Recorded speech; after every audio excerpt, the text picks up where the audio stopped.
I'm here with Freddie the Firetruck for Fridays with Freddie. Hi everyone. Hey Freddie, remember a few weeks ago when Mike showed us some of the tools that firefighters use? Oh yeah, that was really fun.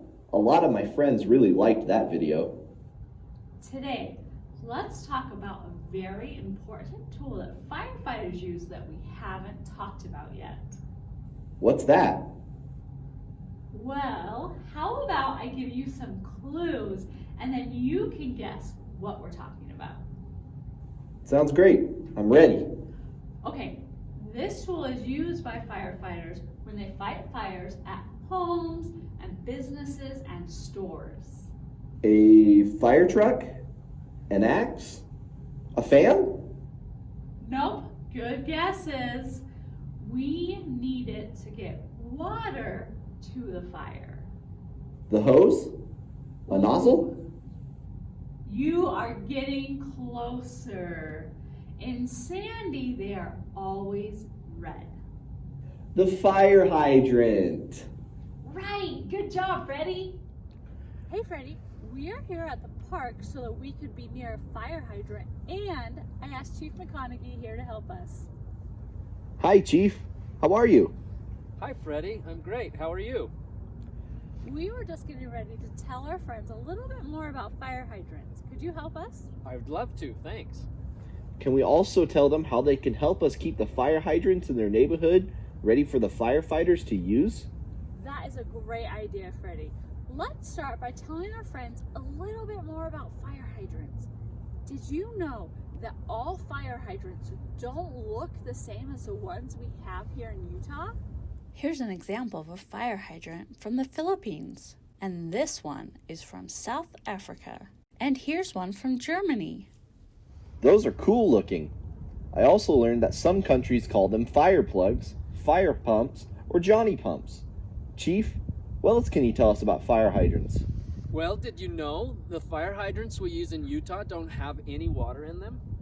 Because it gets so cold here in the winter, the water inside would freeze, like an ice cube. Instead, the water stays underground in pipes called water mains. When firefighters need water, they turn an operating nut that opens the valve, which is like a switch. This lets the water come up into the fire hydrant, and then they can hook their fire hose to it. Then when they are done using the water, it drains so that there is no water inside of the hydrant to freeze. Wow, I didn't know that's how they worked. That's awesome. Do you want to tell our friends how they can help us keep their fire hydrants clear so that we can use them?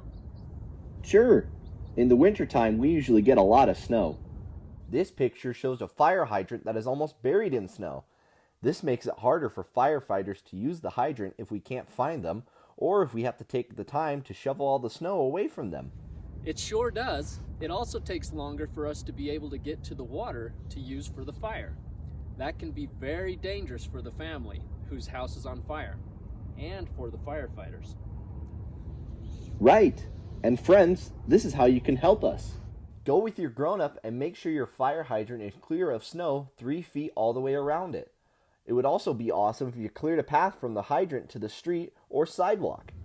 That would be great, Freddie, and so helpful to the firefighters who need to use the fire hydrant. What else can you tell our friends, Chief? Well, in the warmer months, we don't have to worry about snow, but we do have to worry about bushes, trees, and flowers. What would you have to worry about with those? How do they make it hard to use the fire hydrant? Sometimes people plant big bushes or flowers in front of the fire hydrant. This can block it, making it hard for the firefighters to find and hook up to. This means it could take us longer to put out a fire. That makes sense.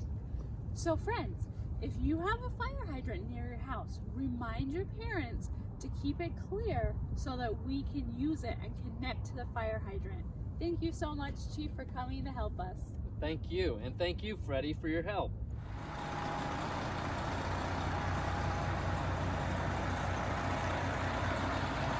Stay safe out there, and see you next Friday.